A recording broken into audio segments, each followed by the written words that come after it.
Bapak, Ibu, Saudara yang terkasih di dalam Tuhan Yesus Kristus, Salam, salam bahagia.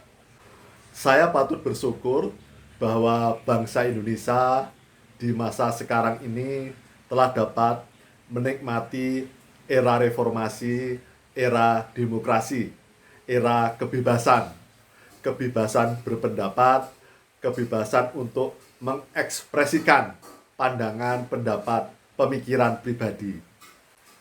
Bagi saya yang pernah mengalami hidup di masa Orde Lama, Orde Baru, dan Orde Reformasi, tentu pernah mengalami dan dapat membandingkan bagaimana di masa Orde Lama dan Orde Baru tentu tidak sebebas di masa era reformasi sekarang ini. Di masa sebelum era reformasi, boleh dikatakan kekuasaan ada di satu tangan. Sehingga rakyat tidak memiliki kebebasan seperti di era reformasi ini. Jadi rakyat manut, patuh, sendika dawuh apa perintah penguasa.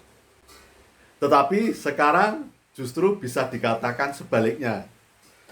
Kalau di masa sebelum era reformasi, itu kekuasaan di satu tangan. Kalau di era reformasi, seolah-olah semua rakyat memiliki kekuasaan. Karena memang prinsip-prinsip demokrasi, rakyat yang memiliki kekuasaan. Karena di era reformasi ini, rakyat yang memiliki kekuasaan, maka semua rakyat, semua orang kemudian bebas mengekspresikan pendapat, pandangan, dan pemikirannya. Bebas untuk mengungkapkan pendapatnya. Dan itu sesuatu yang wajar-wajar saja. Apalagi di masa sebelum era reformasi, bagi rakyat, bagi komponen bangsa yang pernah mengalami Orde Lama, Orde Baru seperti saya ini, yang dulu tidak mudah untuk mengungkapkan pendapat pribadi, untuk mengekspresikan pemikiran dan pendapatnya, kemudian di masa sekarang ini menjadi senang dan merasakan euforia atas masa-masa reformasi, masa demokrasi, masa kebebasan. Nah, kemudian di masa era reformasi ini didukung juga oleh perkembangan internet yang semakin cepat dan kemudian berbagai sosial media, maka semakin sempurnalah bagi setiap orang rakyat Indonesia untuk mengungkapkan pendapat, untuk mengekspresikan pendapat, pemikiran, dan pandangannya di masa era kebebasan ini. Melalui sosial media, bisa menulis, mengirim foto, mengirim video. Demikian pula di kalangan Kristiani, begitu banyak, termasuk saya, senang menulis pendapat, pemikiran masing-masing. Apalagi di sosial media sekarang ada grup.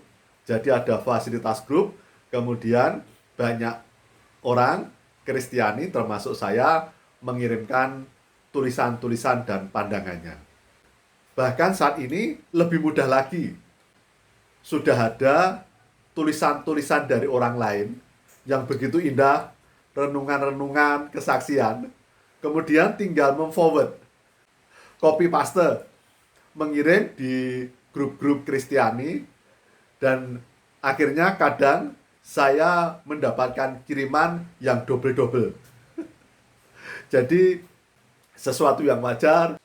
Bapak, Ibu, dan saya senang memforward, mengcopy paste tulisan-tulisan, renungan-renungan, kesaksian-kesaksian yang indah dari orang lain.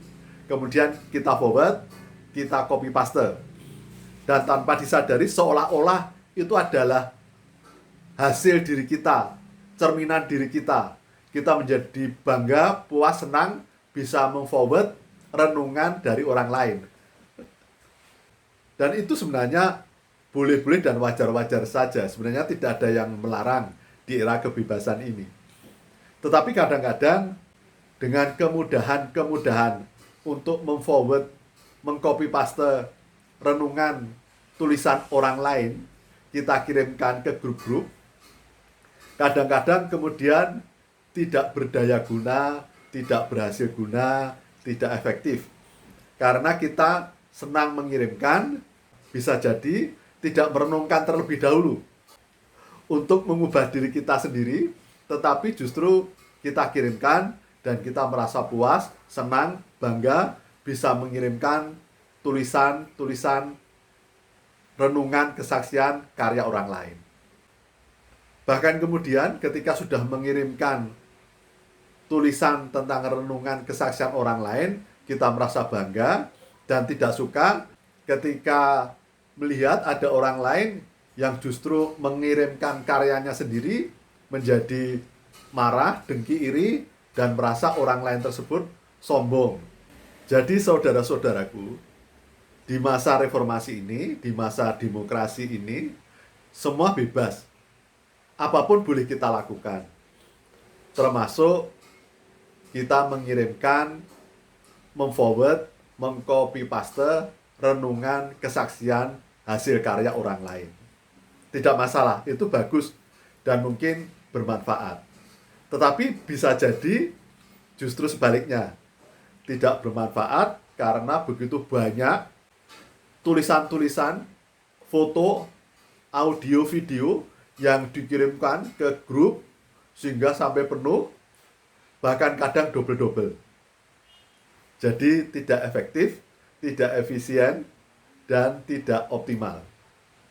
Dan lebih prihatin lagi, seolah-olah ketika kita mengirimkan, memforward, mengcopy paste hasil karya orang lain, itu seolah-olah hasil diri kita sendiri.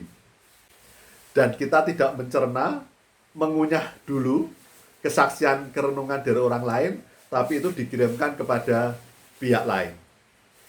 Yang bisa memprihatinkan lagi adalah ketika kita justru dengan begitu banyak renungan, kesaksian yang indah-indah tersebut tidak mengubah diri kita, mengubah dari karakter lama, karakter kedagingan, karakter duniawi menjadi karakter buah roh.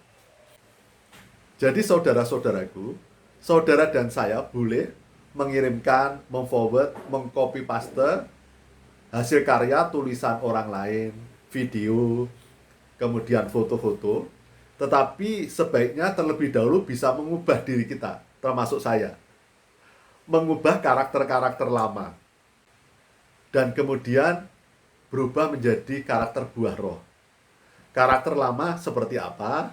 Seperti kemarahan, iri hati, dengki, dendam, kebencian, mudah tersinggung, mudah sensitif, tidak bisa melihat kelebihan orang lain, tidak bahagia atas kelebihan dan kebahagiaan orang lain, dan kita meremehkan atas kekurangan orang lain, padahal kita juga memiliki kekurangan, kelemahan, dan kita juga bisa berbuat salah. Jadi saudara-saudaraku, marilah kita, apapun juga kita boleh melakukan, mengcopy paste, memforward tulisan, renungan, hasil karya orang lain, tapi terlebih dahulu mengubah karakter-karakter negatif di dalam diri kita, dan kemudian kita memiliki karakter buah roh, yaitu kasih, sukacita, damai sejahtera, kebaikan, keramahan, kesabaran, kesetiaan, penguasaan diri, kelemah lembutan, dan yang lainnya. Sehingga kita bisa rendah hati dan kemudian bahagia atas hasil karya orang lain. Tidak perlu kita menjadi dengki, iri, dan menganggap orang lain sombong, padahal bisa jadi justru yang sombong itu adalah diri kita, dan kita belum mengubah karakter lama kita, karakter kedagingan kita. Jadi semua renungan yang indah itu hanya sekedar permukaan, tetapi tidak esensial yang masuk mengubah di dalam diri kita, hati kita. Jadi saudara-saudaraku, marilah kita mengejar karakter buah roh, kita mengejar kerendahan hati, mengejar hal-hal yang baik, yang positif, hal-hal kebajikan yang bisa mengubah diri kita menjadi semakin baik, semakin rendah hati, yang memiliki sifat buah roh, kasih, sukacita, damai sejahtera, penguasaan diri, kelemah lembutan, kebaikan, kesetiaan, dan yang lainnya. Demikian yang dapat saya sampaikan.